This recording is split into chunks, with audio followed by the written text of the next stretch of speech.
Got to go with him. So America threw a hissy fit, and they didn't want to be called racist, so they elected Obama. That's how he got elected. And then when it came time for real, I heard so many people saying, I can't vote for Romney. Well, why can't you vote for Romney? Romney would be worse than Obama. What? You're really going to determine giving Barack Obama, not based on his past in 4 years in office, but you're really going to say that Obama is least worst or is not as worse, not as bad as Romney. And you know what? People said, and that's how Obama got reelected.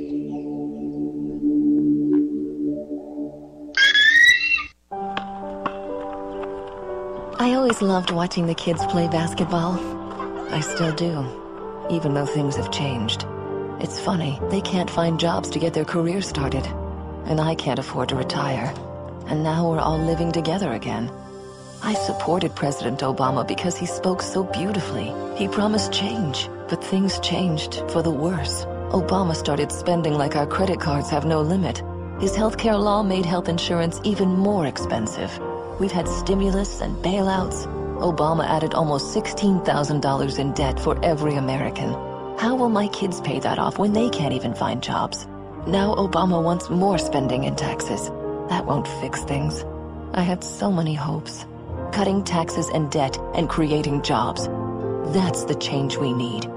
Tell President Obama to cut the job-killing debt and support the New Majority Agenda at newmajorityagenda.org.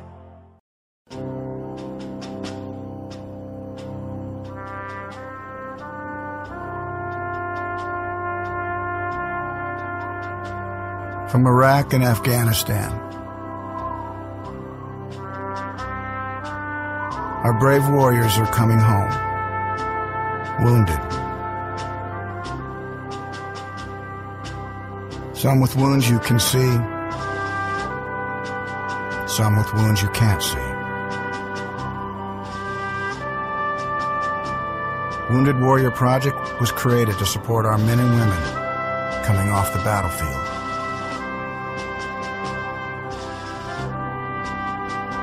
Please help carry these warriors the rest of the way home. Get involved at woundedwarriorproject.org. Feeling lonely this holiday season? Looking for little human interaction? Do you want to feel contact in certain special places? Then why not go through security at an airport? The TSA. TSA agents are ready and standing by to give you a little something extra to feel thankful about this holiday season. TSA. What are you waiting for? I want to check under your testicles. Spending time with a TSA agent couldn't be easier. Simply book a flight departing from any American airport. When selected for a full body scanner, say no. You'll be pulled aside by a TSA agent, and that's when the fun begins. And you never know who your agent will be. It could be me. Or me. Or even me. But it's probably gonna be us. Take off your damn shoe. The TSA. It's our business to touch yours.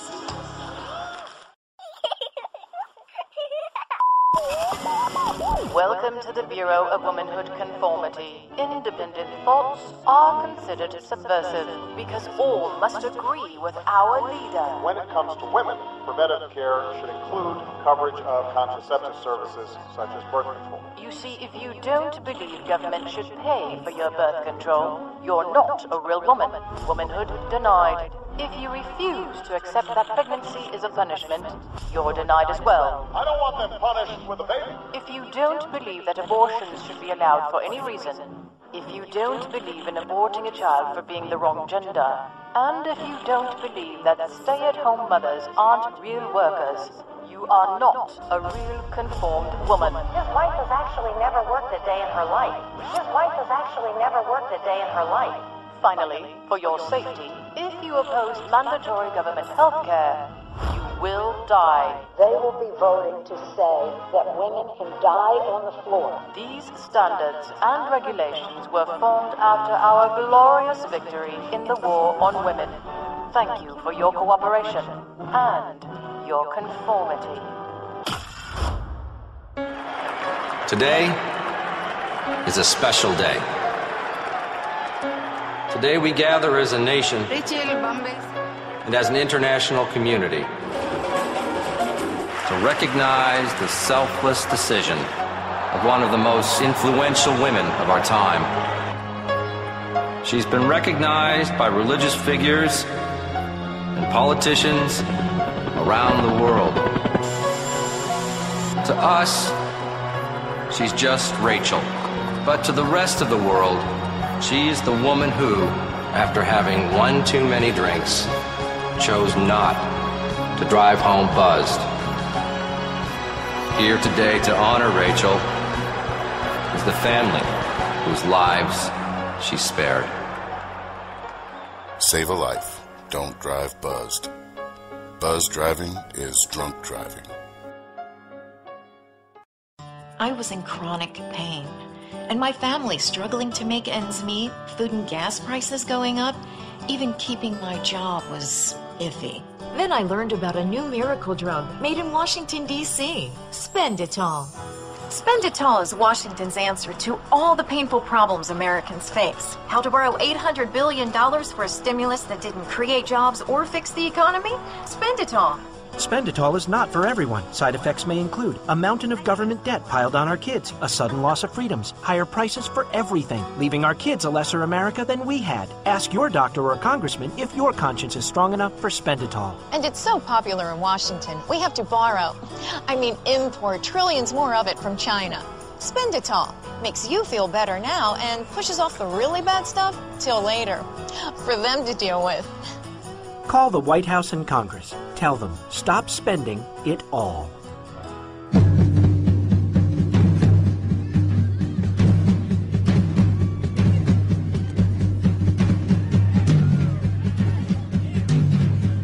You're listening to The Rod Eccles Show.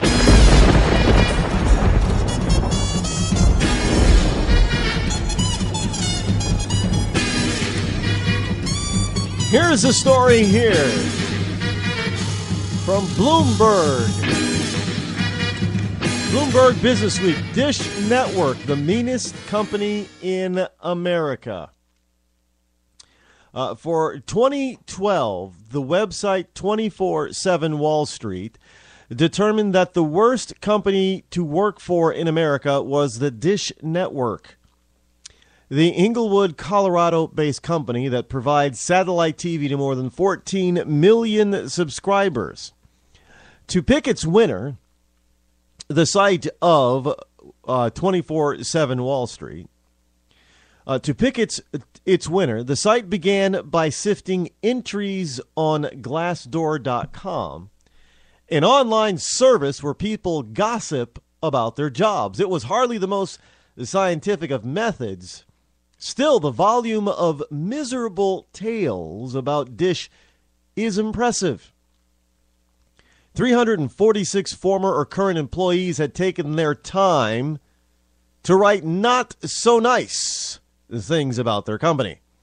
On a scale of 1 to 5, they ranked their company on average of 2.2, beating Dillard's and Radio Shack for the spot at the bottom of the list. The most common complaints were long hours, lack of paid holidays, and way too much mandatory overtime. Oh my goodness, mandatory overtime. Oh, the company wants to pay you more for working. You know, instead of getting, let's say instead of getting $20 an hour, they're paying you time and a half, overtime, $30 an hour. Oh, goodness gracious. No, we don't want that. Can't have that. No, we can't work an extra 10 hours a week to get to 50 hours and, $30 an hour, $300. No, can't do that.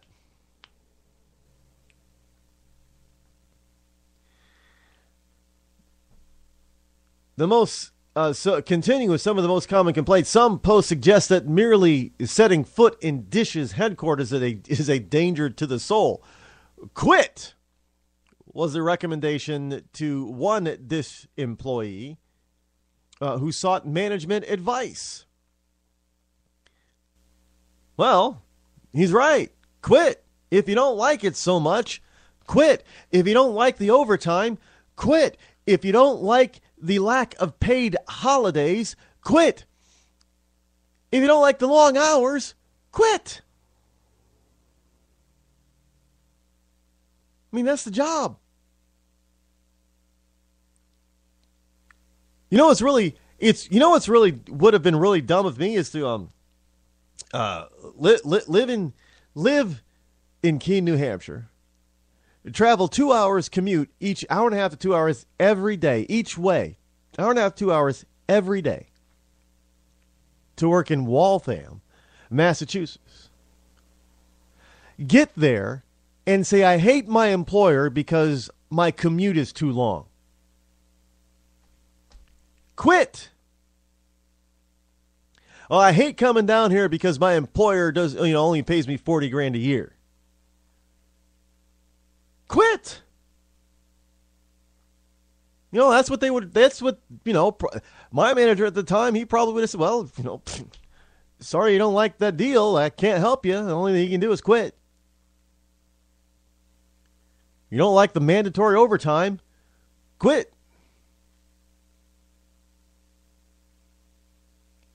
If you can say, well, no, I'm not working it, and they let you off the hook, then fine. But if they say, no, you got to work it, then quit. Because if you don't work, you're only going to get fired, and that's worse on your record than quitting. And no, if you force yourself to get fired I don't think unemployment takes too kindly to that kind of thing. So you probably won't get much in the way of unemployment benefits, but you might get stuff in the way of welfare and food stamps and stuff like that after a couple of weeks or so. But if you don't like what your boss wants you to do, and it's legal for them to ask you to do what they're asking you to do, and you don't like it, quit. That's your only, either do it or quit. But to go on isn't this something? Now, what happens if a lot of customers see this and say, oh, no, I don't want to deal with a company that's mean to their employees. I don't want Dish services now. And enough customers do that, where it cuts into the profits and the sales of the Dish network. What do they have to do? They have to fire some people, lay some people off. Is that what you want? Why don't you just quit and let somebody else who can handle it or who wants that type of corporate structure, let them have your job. You go find another job. How difficult is that? Now, I bet you some of these people are probably thinking that the government should start making laws to make corporations nicer. Corporations need to be nice to their employees. No, they don't. They just need to pay them on time. Now, if they want to make, I'm sure that if Dish Network changed their corporate structure, if you will, and employees began to like their jobs and love their jobs in the company, I am sure that would be reflected in a better bottom line, a bigger bottom line for Dish Network as a whole. But they've chosen to go. It's their right. They've chosen to go their own management style, and a lot of people don't like that style. So quit. Former U.S. Ambassador to Venezuela, Otto Reich, tells Newsmax that whoever replaces the ailing Venezuelan President Hugo Chavez is not going to be good for the United States, which has seen its influence in Latin America drop to an all-time low under President Obama. This is absolutely the truth. Everybody talks about how the cowboy W had everybody looking at us poorly and badly.